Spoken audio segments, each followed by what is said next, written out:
Capítulo 9. A imutabilidade de Deus. Ó Cristo nosso Senhor, tem sido nosso refúgio através das gerações. Como coelhos para o refúgio, assim corremos para Ti em busca de segurança. Como pássaros ao voltar para casa, assim voamos para Ti em busca de paz. O acaso e a mudança estão soltos em nosso pequenino mundo de natureza e homens, mas em Ti não há variabilidade, nem sequer sombra de alteração. Descansamos em Ti sem temor ou dúvida e enfrentamos nosso amanhã sem ansiedade. Amém. A imutabilidade de Deus está entre os atributos menos difíceis de entender, mas para verdadeiramente compreendê-lo, devemos assumir a disciplina de separar a forma como pensamos nas criaturas daquela forma mais infrequente que surge ao tentarmos enxergar aquilo que pode ser compreendido sobre Deus. Dizer que Deus é imutável significa dizer que ele jamais difere de si próprio. O conceito de um Deus em crescimento ou desenvolvimento não existe nas Escrituras. Me parece impossível pensar que Deus varie em relação a si próprio, e eis abaixo o porquê. Para que um ser moral mude, é necessário que a mudança ocorra em uma de três direções possíveis. Ele deve ir de melhor a pior ou de pior a melhor, ou ainda, dado que a qualidade moral continue estável, ele deve mudar dentro de si próprio, de imaturo para maduro, por exemplo, ou de uma classe de ser para outra. Deve ficar claro que Deus não pode mover-se em nenhuma dessas direções. Suas perfeições excluem eternamente qualquer possibilidade de que isso ocorra. Não há como Deus mudar para melhor. Sendo perfeitamente santo, ele jamais foi menos santo do que é hoje, e jamais poderá ser mais santo do que é e sempre foi. Ele é igualmente incapaz de mudar para pior. Nenhuma deterioração na natureza inexpressivelmente santa de Deus é possível. Creio mesmo que seja impossível pensar em tal coisa, pois no momento em que tentamos fazê-lo, o objeto de nosso pensamento deixa de ser Deus e passa a ser algo diferente e menor do que Ele. Aquele em quem pensamos pode até mesmo ser uma criatura grandiosa e impressionante, mas sendo criatura, não pode ser o Criador autoexistente. Da mesma forma que não é possível haver mudança no caráter moral de Deus, também não pode ocorrer mudança na essência divina. O ser de Deus é singular no único significado apropriado da palavra, ou seja, seu ser é outra coisa, diferente de todos os demais seres. Já falamos sobre como Deus difere de suas criaturas por ser autoexistente, autossuficiente e eterno. Em função desses atributos, Deus é Deus e não algum outro ser. Alguém que esteja sujeito a qualquer ínfima mudança não é nem autoexistente, nem autossuficiente e nem eterno. Logo, não é Deus. Somente um ser composto de partes é passível de mudança, pois mudança consiste basicamente na alteração da relação entre as partes de um todo ou na admissão de algum elemento estranho à composição original. Como Deus é autoexistente, ele não é composto. Não há nele partes passíveis de alteração. E por ser autossuficiente, nada exterior pode ser acrescentado a seu ser. Algo que seja composto de partes, disse Anselmo, não é inteiramente único, mas de alguma maneira plural e diverso de seu todo, e é de fato ou de conceito capaz de dissolução. Mas nada disso se aplica a ti, acima de quem nada pode ser concebido. Assim, não há componentes em ti, Senhor, nem és tu mais do que um, mas tu és verdadeiramente um ser unitário e de tal forma idêntico a ti mesmo e em nenhum aspecto diferes de ti mesmo. Pelo contrário, tu és a própria unidade indivisível por qualquer conceito.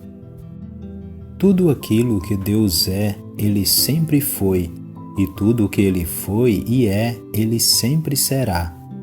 Nada que Deus jamais tenha dito a seu próprio respeito será alterado. Nada que os profetas inspirados e apóstolos tenham dito a respeito dele será rescindido. Sua imutabilidade garante isso. A imutabilidade de Deus aparece em sua mais perfeita beleza quando comparada à mutabilidade do homem.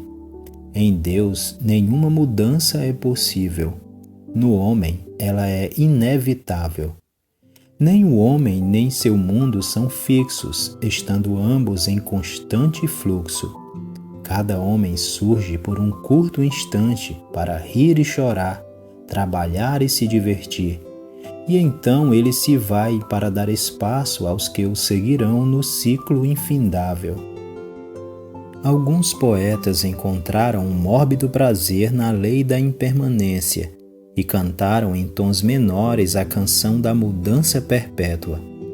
Omar, o fabricante de tendas, foi um que cantou com melancolia e humor a respeito da mutabilidade e mortalidade, as enfermidades gêmeas que afligem a humanidade. Abre aspas. Não manejes tão asperamente essa argila, exortou ao oleiro. Podem bem ser as cinzas de teu avô que tratas com tamanha liberdade. Quando ergueres a taça para beber vinho tinto, ele lembrou ao boêmio. Podes estar beijando a boca de uma beldade há muito falecida.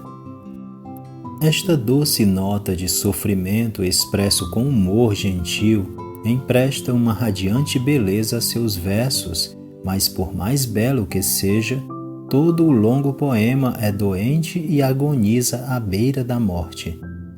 Como o pássaro encantado pela serpente que pretende devorá-lo, o poeta é fascinado pelo inimigo que o está destruindo, assim como a todos os homens e todas as gerações dos homens.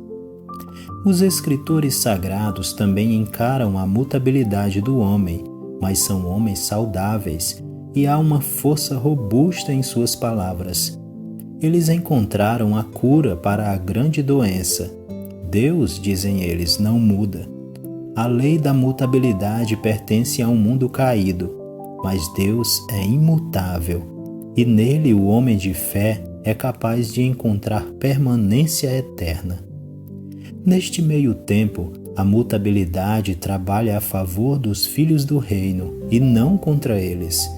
As mudanças que neles ocorrem são obra das mãos do Espírito que vive neles. Abre aspas. Mas todos nós, disse o apóstolo, com o rosto descoberto, refletindo como um espelho a glória do Senhor, somos transformados de glória em glória na mesma imagem, como pelo Espírito do Senhor. Fecha aspas. Em um mundo de mudança e decadência, nem mesmo o homem de fé pode ser completamente feliz. Ele instintivamente busca o imutável e sofre com a perda das coisas familiares que lhes são queridas. Abre aspas. Ó Senhor, meu coração está aborrecido com esta eterna mudança, e a vida passa tediosamente rápida através de sua incessante corrida e variado alcance. A mudança não encontra similar em ti e não desperta qualquer eco em tua muda eternidade. Fecha aspas. Friedrich W. Faber. Estas palavras de Faber despertam a simpatia de todo o coração, mas por mais que lamentemos a falta de estabilidade das coisas terrenas, em um mundo caído como o nosso, a própria capacidade de mudar é um tesouro. um dom de Deus de tamanho valor que demanda constante ação de graças, pois para o ser humano a própria possibilidade de redenção é baseada na capacidade de mudar. Mover-se de um tipo de pessoa para outro tipo é a essência do arrependimento. O mentiroso se torna verdadeiro, o ladrão honesto, o devasso puro, o orgulhoso humilde. A própria textura moral da vida é alterada. Os pensamentos, desejos e afeições são transformados e o homem deixa de ser o que era antes. Trata-se de uma mudança tão radical que o apóstolo chama a forma que costumava existir de velho homem e a pessoa que tomou seu lugar de o novo homem, renovado no conhecimento e na imagem daquele que o criou.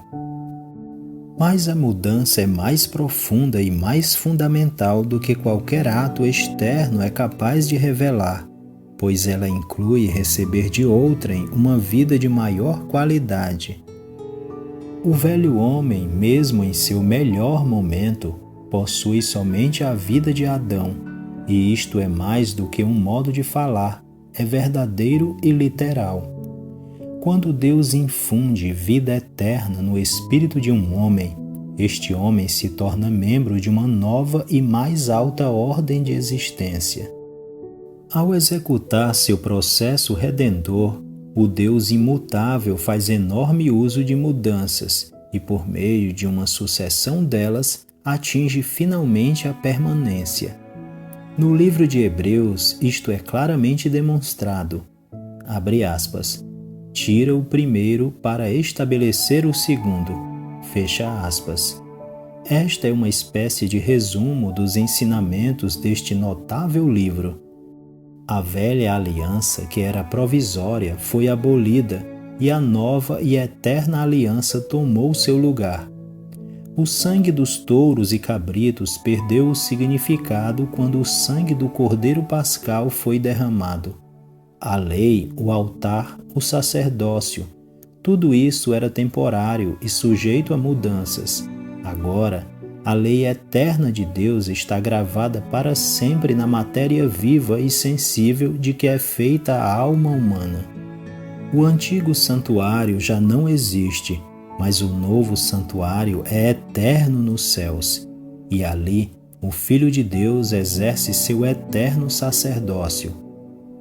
Aqui vemos Deus usar a mudança como um ínfimo servo para abençoar sua casa redimida, mas ele próprio está fora da lei da mutação e não é afetado por qualquer mudança que ocorra no universo. Abre aspas. E todas as coisas, à medida que mudam, proclamam que o Senhor é eternamente o mesmo. Fecha aspas. Charles Wesley. Novamente surge a questão da utilidade. De que me serve saber que Deus é imutável, pode-se perguntar. Isso não é tudo mera especulação metafísica? Algo que pode trazer alguma satisfação a determinado tipo de pessoa, mas que não tem qualquer significado para homens práticos? Se por homens práticos queremos dizer incrédulos absortos em negócios seculares e indiferentes ao que Cristo afirmou ao bem-estar da própria alma ou aos interesses do mundo vindouro, um livro como este não tem de fato qualquer significado para tais homens, nem, infelizmente, qualquer outro livro que leve a sério a religião. Mas ainda que tais homens possam ser a maioria, eles não constituem de forma alguma a totalidade do povo. Ainda há 7.000 joelhos que não se dobraram a Baal. Estes últimos creem que foram criados para adorar a Deus e regozijar-se eternamente em sua presença, e estão sequiosos por aprender tudo o que puderem sobre o Deus com quem planejam passar a eternidade.